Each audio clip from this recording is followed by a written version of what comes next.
सीता माता के जन्म की कथा प्रस्तुत कर रही हूँ। वैशाख मास के शुक्ल पक्ष की नवमी के दिन सीता माता प्रकट हुई थी, इसलिए इस पावन दिन को सीता नवमी या जानकी नवमी के नाम से पुकारा जाता है। विवाहित स्त्रियां अपने पति की लंबी आयु के लिए सीता नवमी का व्रत करती हैं। वर्तमान समय में मिथिला नगरी नेपाल का हिस्सा है और सीता जी मिथिला की राजकुमारी थी, इसलिए नेपाल में भी सीता नवमी का त्योहार बड़े हर्षोल्लास से मनाया जाता है। एक पौराणिक कथा के अनुसार माता सीता वेदवती नाम की एक स्त्री का पुनर्जन्म थी। वेदवती ब्रह्म ऋषि पुत्र कुशध्वज की पुत्री थी। वह भूलोक पर मां लक्ष्मी का ही एक अवतार थी। अपने जन्म के कुछ समय बाद ही वेदवती को सभी वेदों का ज्ञान हो गया था, इसीलिए उनके पिता ने उनका नाम वेदवती रखा। वह बहुत ही सुंदर थी, जो भगवान विष्णु की परम भक्त थी। जैसे जैसे वह बड़ी हो रही थी, उनकी भक्ति के साथ साथ श्री हरि विष्णु भगवान के प्रति उनका प्रेम बढ़ता ही जा रहा था। वह विष्णु भगवान से विवाह करना चाहती थी, इसलिए उन्होंने कठोर तपस्या करने का निर्णय लिया। एक दिन जब वह एकांत में अपनी तपस्या में मग्न थी, उसी समय भयानक राक्षस रावण वहां से गुजर रहा था। जब उसकी दृष्टि वेदवती पर पड़ी तो वह उसकी सुंदरता को देखकर मोहित हो गया। रावण ने वेदवती से विवाह करने की इच्छा जताई। जब उसने विवाह के लिए मना किया, तब रावण वेदवती के केश पकड़कर उसे घसीटने लगा। इस बात से क्रोधित होकर वेदवती ने अपने केश काट दिए और साथ ही ऐसा दुर्व्यवहार करने के कारण उसने रावण को श्राप दिया कि एक दिन वह उसकी पुत्री के रूप में जन्म लेकर उसकी मृत्यु का कारण बनेगी। शाप देने के बाद उसने अग्नि में कूदकर खुद को भस्म कर लिया। कुछ समय बाद रावण की पत्नी मंदोदरी ने एक कन्या को जन्म दिया, लेकिन वेदवती के श्राप के भय से रावण ने जन्म लेते ही अपनी पुत्री को सागर में फेंक दिया, जिसके बाद सागर की देवी वरुणी ने उस कन्या को भूदेवी पृथ्वी को सौंप दिया। उधर मिथिला नगर में राजा जनक के यहाँ भयंकर सूखा पड़ गया। अपनी प्रजा को दुखी देखकर राजा जनक बहुत परेशान हो गए। इस समस्या के समाधान के लिए उन्होंने ऋषियों को दरबार में बुलाया।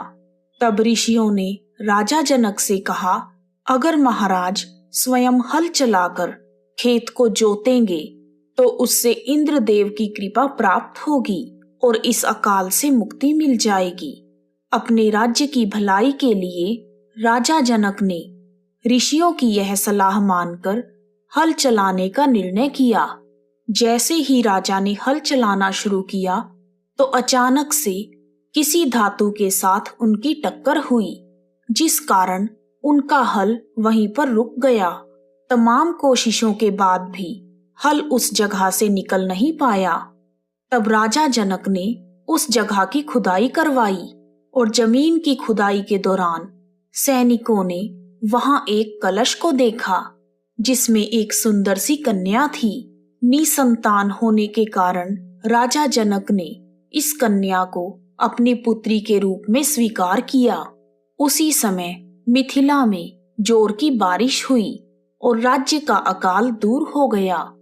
जिस समय राजा जनक को सीता जी मिली थी, वह वैशाख मास के शुक्ल पक्ष की नवमी तिथि थी। उसी समय मां सीता का जन्मदिन मनाया जाने लगा। मिथिला नरेश राजा जनक की पुत्री होने के कारण उनके नाम जानकी और मैथिली पड़े। भगवान रामचंद्र चैत्र मास की नवमी तिथि को इस धरती पर अवतरित हुए तथा माता सीता वैशाख मास की नवमी को। दोनों के नवमी तिथि को आने का एक विशेष कारण है। एक बार नवमी तिथि भगवान के पास साकेत में गई और रोने लगी। भगवान राम जानकी जी के साथ विराजमान थे। उन्होंने पूछा, यह कौन रो रहा है? हमारे दरबार में यह कैसा रुदन है? तब दरबारियों ने बताया कि नवमी तिथि आपसे मिलने आई है। तब भगवान ने कहा, आप भीतर आइए, लेकिन रोना बंद कीजिए। तब नवमी तिथि बोली, हे भगवान, क्या बताऊं, मुझे इस संसार ने त्याग दिया है।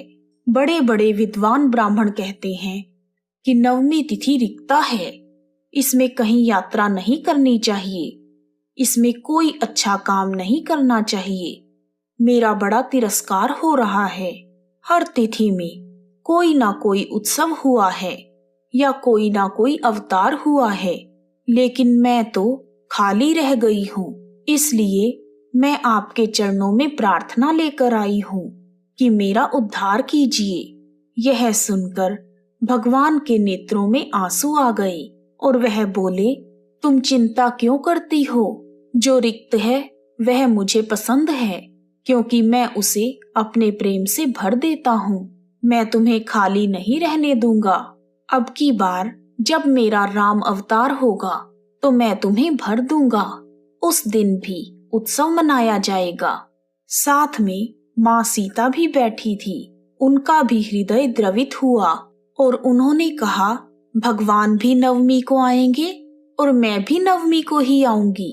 इसलिए माता सीता राजा जनक को नवमी तिथि के दिन मिली थी। पुत्री के रूप में स्वीकार करके राजा जनक ने सीता जी का पालन पोषण किया और उनका विवाह श्री रामचंद्र जी के साथ संपन्न करवाया। फिर वनवास के दौरान रावण ने मां सीता का अपहरण किया, जिसके कारण श्री राम ने रावण का वध किया और इस तरह सीता जी रावण के वध का कारण बनी। कुछ मतों के अनुसार यह भी कहा जाता है कि प्रभु श्री राम ने सीता हरण के पूर्व ही सीता जी को अग्नि को सौंप दिया था तथा रावण जिस सीता जी का हरण करके ले गया था वह तो केवल उनकी छाया थी। लंका विजय के बाद भगवान श्री राम ने अग्नि परीक्षा के रूप में अग्निदेव से सीता जी को पुनः प्राप्त किया था। इस प्रकार माँ सीता की कथा पूर्ण हुई। बोलो सीता मैया की जय। श्री रामचंद्र भगवान की जय। यदि आपको माँ सीता की कथा पसंद आई है तो कमेंट बॉक्स में जय सीता मैया, जय सिया राम लिखना ना भूलें। आप सभी का हार्दिक धन्यवाद। सीताराम सीताराम सीताराम कहिए, जाहि विधि राखे राम ताहि विधि रहिए।